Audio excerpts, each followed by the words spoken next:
On this Thursday night, the U.S. president changes his mind. His tariff reprieve, what it means, and how long it will last. Just a modification, short term. And what are retailers up against as they try to replace American products?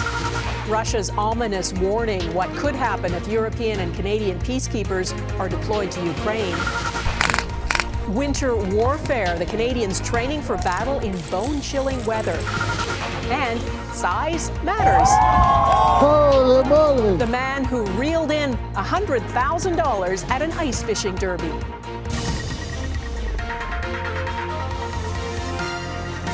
Global National with Donna Friesen. Good evening and thanks for joining us. They were on and now they're off again. U.S. President Donald Trump has reversed his punitive tariffs on Canada and Mexico just 2 days after imposing them. Products that are traded under the existing Canada-U.S.-Mexico trade agreement, which Trump himself signed in his first term as president, are exempt. But it is only until April 2nd, he claims. Canada is not off the hook. We don't need trees from Canada. We don't need cars from Canada. We don't need energy from Canada. We don't need anything from Canada. It appears to be trade policy by telephone. Trump changed his mind after a phone call with Mexico's president today and Canada's prime minister yesterday, a call Justin Trudeau describes as colorful. Your foreign affairs minister yesterday called all of this a psychodrama. How do you characterize it? Thursday.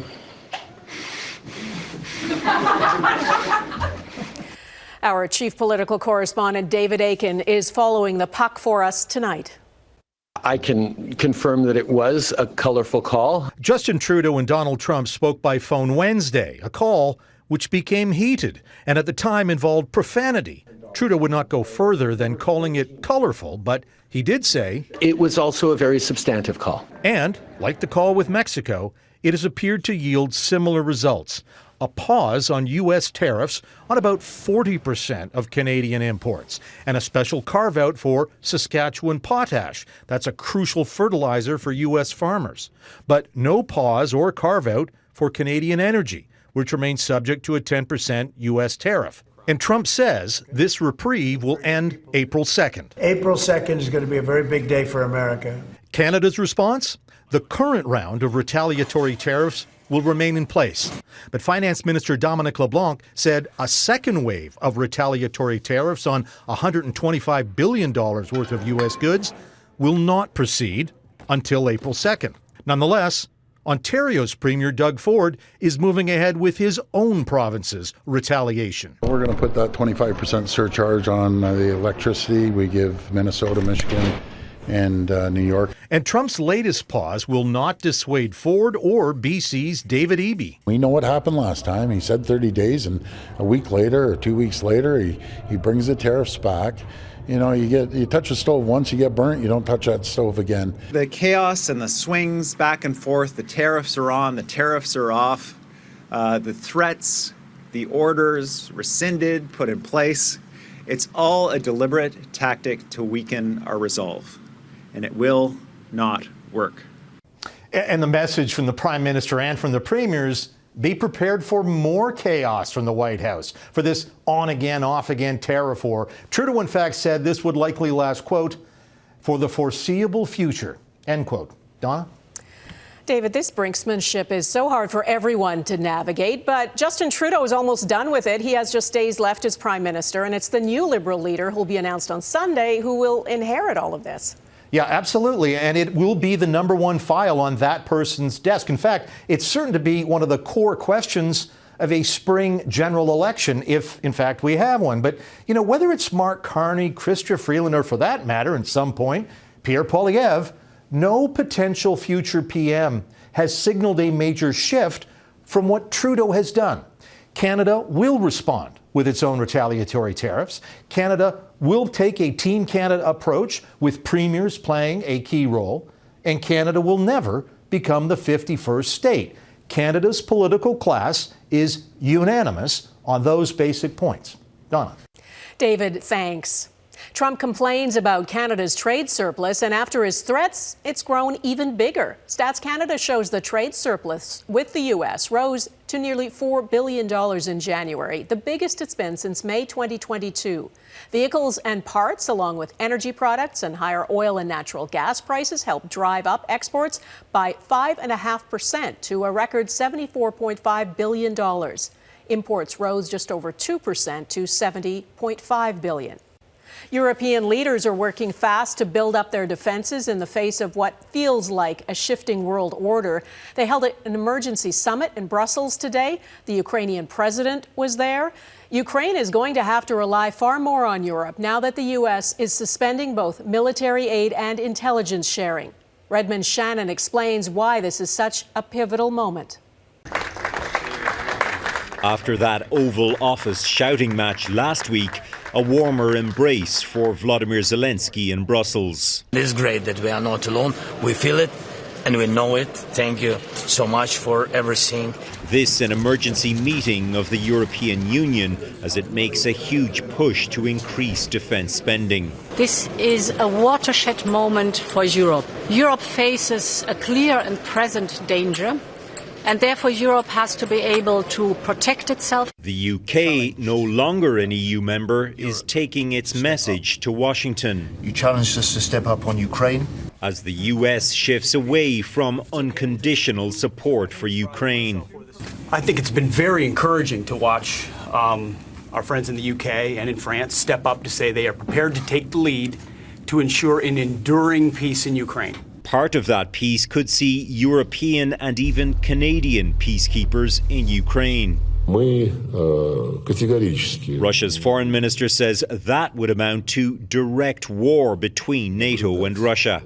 Vladimir Putin would love the imagery of Russian troops killing British troops, French troops, and for the United States to simply say, not our problem.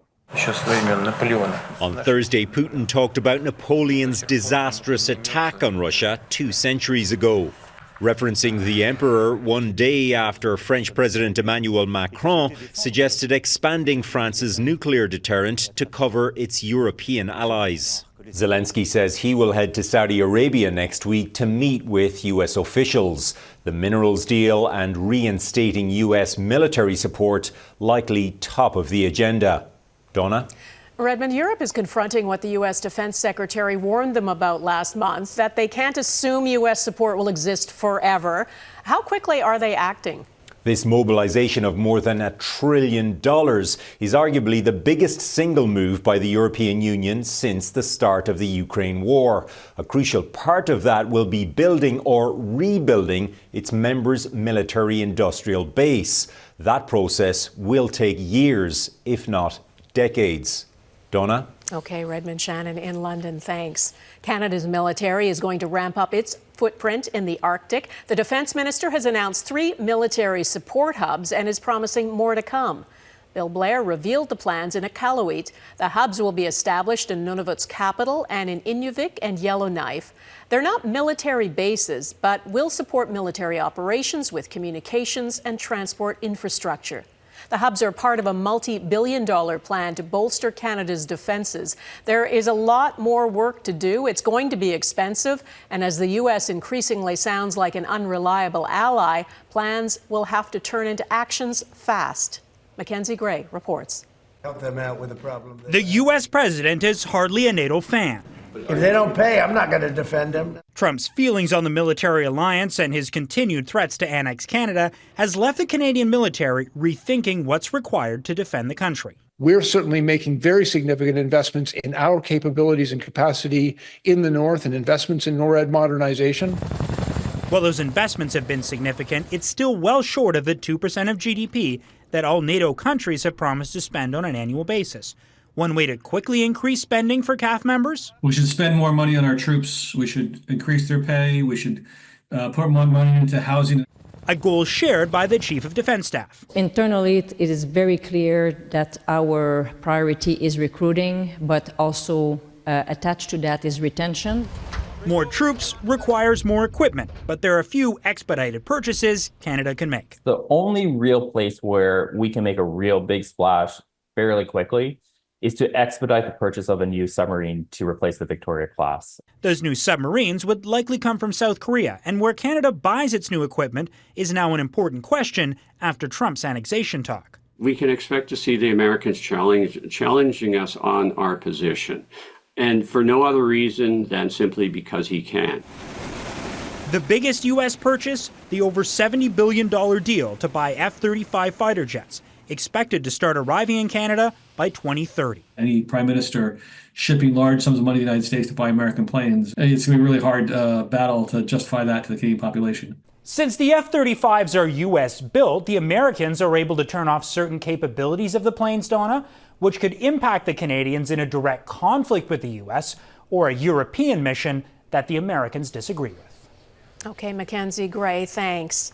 More than 170 Canadian troops are on a training exercise in northwestern Quebec this week. They're simulating what it would be like to fight in subarctic environments. The exercise is being held in and around the Cree community of Chisasibi.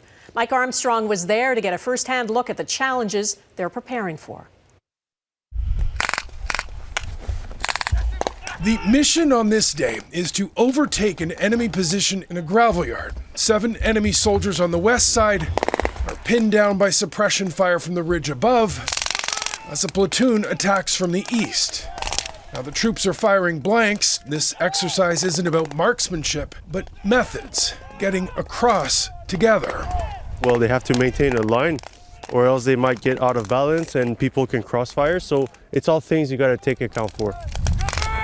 The attack lasts about 20 minutes. The enemy is overpowered, troops set up to defend the new position, followed by a debrief. We had good movement. We had sustained fire through the entire operation. We consolidated very well at the end. We had no friendly casualties, so I'll call that a win. 34 Canadian Brigade Group has moved north to a subarctic environment for a week to train not just to fight in the cold, but to learn how to survive in it. Temperatures with the wind chill this week have been at times in the -40s. When the guys are moving, everybody's warm. It's when we stop and we have to wait for something to happen. That's when it can get dangerous for the soldiers. Back in town, the operation is monitored from the command post. Everything's set up as though it's an actual conflict.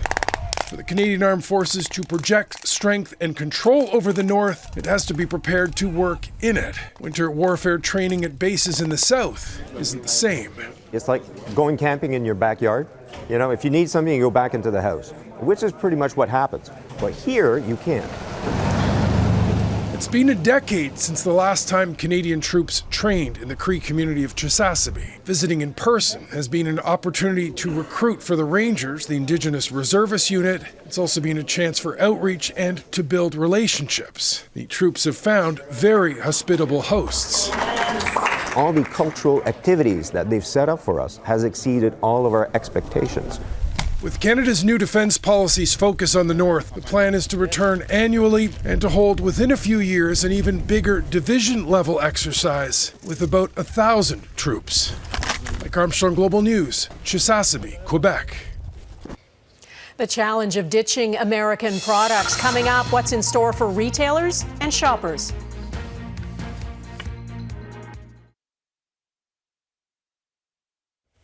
The federal government has signed nearly $37 billion in deals with 11 provinces and territories to extend $10 a day childcare. The new agreements, which start next year, will fund the affordable childcare program until 2031. The Prime Minister says it will ensure the long-term viability of one of his government's flagship policies. Childcare is not a luxury, it's a necessity. It's not just a nice-to-have social program. It's a foundational building block of a strong economy. The money is intended for things like new childcare spaces, reducing wait lists, and hiring more early childhood educators. Alberta and Saskatchewan have not signed on. As we all navigate the trade war, groceries are where the pinch may be felt first, particularly fresh produce. As Heidi Petracek explains, knowing exactly the kinds of foods that will cost more and when is a bit complicated.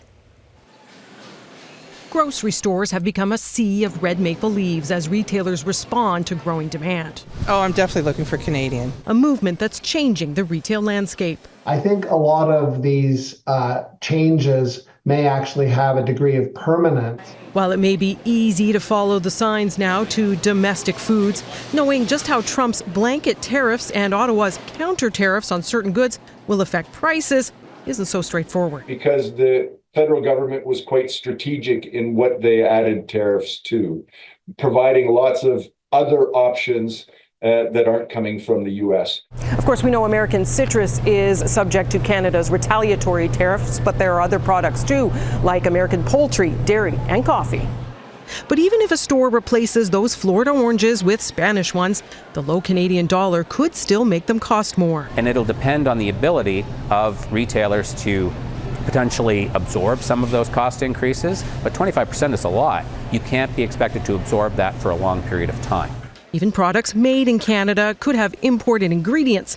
And there are foods that cross the border to be processed, like beef cattle, which are then sent back to Canada as meat. Then they would get a tariff, and if we have tariffs in both ways, it'll be like the automobile industry. How soon those costs could be passed on depends on the product and the store. We're negotiating costs, we're looking at draw, we're looking at supply chain. There's a lot of factors. Préparé au Canada. For smaller stores, that means doing the work so American product isn't left sitting on the shelves. We're setting up weekly meetings to pretty much reevaluate our product offering and cut down if necessary.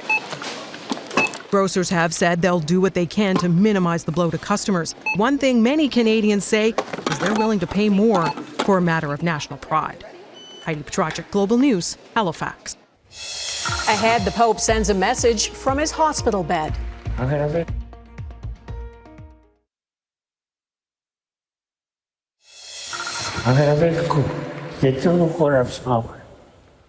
That is the voice of Pope Francis speaking in Spanish. He sent it from his hospital bed. It's a voice note just 22 seconds long. His voice is not strong, but he did thank those who have been praying for his health. The 88-year-old is still receiving treatment for double pneumonia. Vatican officials say his condition today remains stable compared to previous days. 15 people in South Korea were injured, 2 of them seriously, after fighter jets accidentally dropped 8 bombs. This video shows a car being engulfed by at least 2 explosions.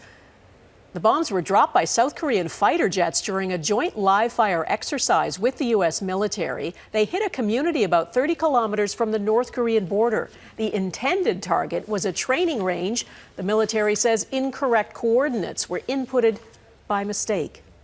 In the U.S., Elon Musk's Department of Government Efficiency is being reined in, at least to some extent. President Trump delivered a message to his cabinet today telling them they are in charge of their departments, not Musk. The billionaire is empowered to make recommendations for cuts, but can't unilaterally make them himself. As Heather Urix West reports, some Republican lawmakers have started to push back. This is the chainsaw for bureaucracy. Tasked with rooting out fraud and saving federal tax money, Elon Musk's Department of Government Efficiency has engineered disruption and cut wasteful spending, according to President Donald Trump. Just listen to some of the appalling waste. $32 million for a left-wing propaganda operation in Moldova. The U.S. has been a major source of international aid funding since the end of World War II, part of a global security strategy to help ensure stability and save lives worldwide. The cheapest way to actually help our own citizens may actually be to invest in others.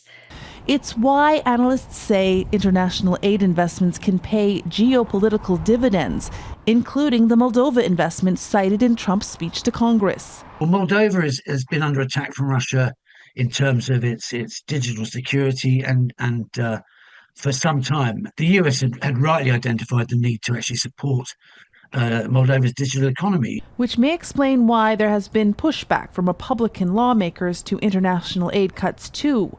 Alaska Senator Lisa Murkowski posting on social media, "America is great because America is good.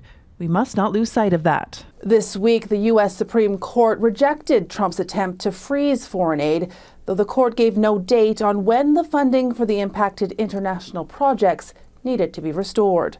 Heather Urix West, Global News, Washington. Catch of a lifetime next. The lengths this man went to win an ice fishing derby.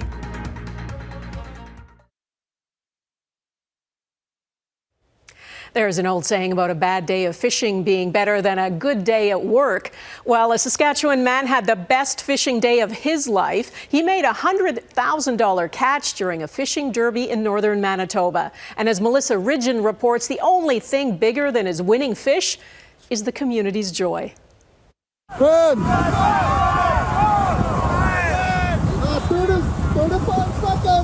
Theodore Muskiego's long march to a weigh station as a clock ticked down at a fishing derby on the weekend had hearts pounding.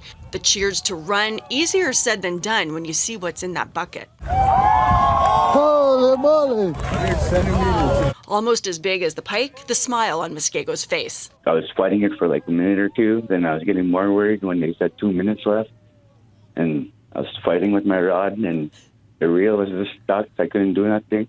So I threw my reel. I just put my hand in the water and started pulling the fish up. Still can't believe it. Worth the 16-hour drive from Onion Lake First Nation in Saskatchewan to Cross Lake First Nation in northern Manitoba. The Derby organizer says the host community is still on cloud nine. It was nice to see people cheering him. And everybody came to that measuring station to look at him. Oh, I got so nervous when I seen a big crowd after when I turned around. The annual Derby drew more than 500 people this year, with some holes going for $500. They really like coming here. They say that there's a jackfish that are really big here. Muskiego's entry fee was a birthday gift from his dad, Glenn, who made the trip too. The proud pop finished 22nd for a $200 prize. Not a bad day on the ice. What's Muskiego going to do with the $100,000 windfall? I want to pay off some bills and get myself a truck and take my kids on a trip. That and ward off all those cousins who will be looking for loans. Melissa Ridgen, Global News, Winnipeg. Love that. That is Global National for this Thursday. I'm Donna Friesen. Well, we asked for them and you're sending them. Tonight's Your Canada or from a couple of places across this beautiful country. Keep sending us your images of Canadian pride. You can email them to globalnational@globalnews.ca. And thanks for watching. Neetu Garcha will be at the anchor desk tomorrow, and I will see you again on Sunday. Bye-bye.